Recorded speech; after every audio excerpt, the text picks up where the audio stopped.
In the 10th class itself, you have discussed the concept of sex determination. You have learned already that it is not the autosomes but the sex chromosomes which are supposed to determine the sex of a child, or the sex of the zygote is determined at the fusion process itself.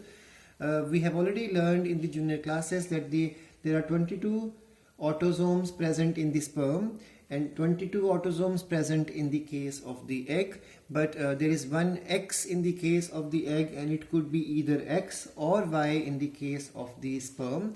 So it depends which sperm, a sperm carrying X or a sperm carrying Y chromosome.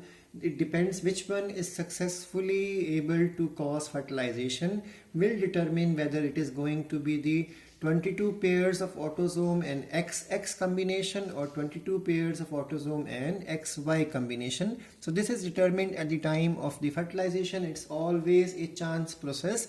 Though biologically we can say that father is responsible for sex determination, but the reality is that even father is not able to control it, because it is all chance factor that which sperm is going to move faster and is successful in causing this the fertilization.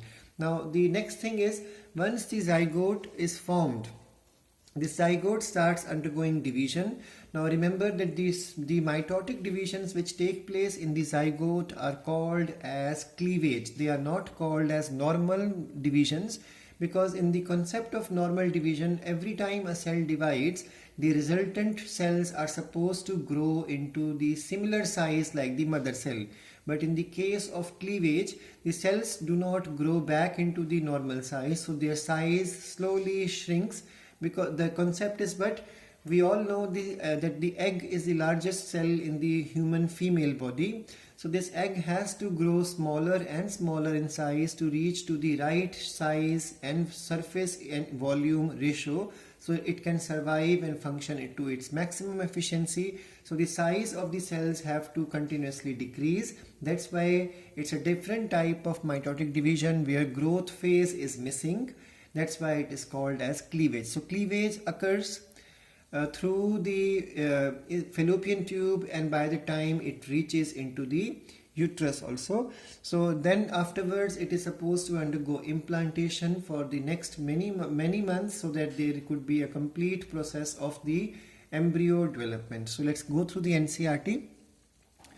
The mitotic division starts as the zygote moves through the isthmus of the oviduct and is called as cleavage towards the uterus, and form 2 cell stage, 4 cell stage, then 8 cell stage, finally 16 cell stage, and NCERT calls these cells, each of these cells, as blastomeres.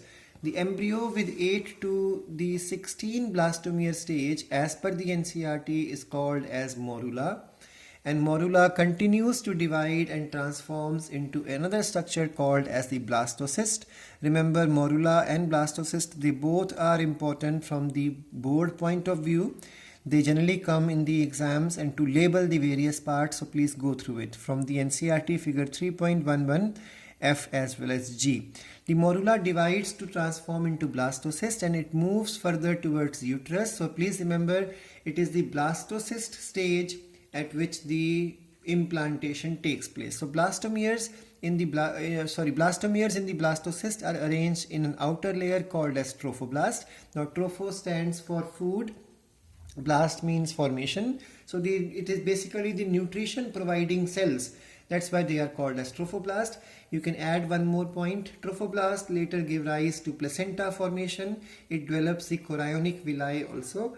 So the trophoblast is the outermost layer, followed by the inner group of cells present at one corner, which is called as the inner cell mass. Now these cells in the inner cell mass are the one which will give rise to the embryo. So NCERT clearly says trophoblast layer gets attached to the endometrium, and the inner cell mass gets differentiated into the embryo.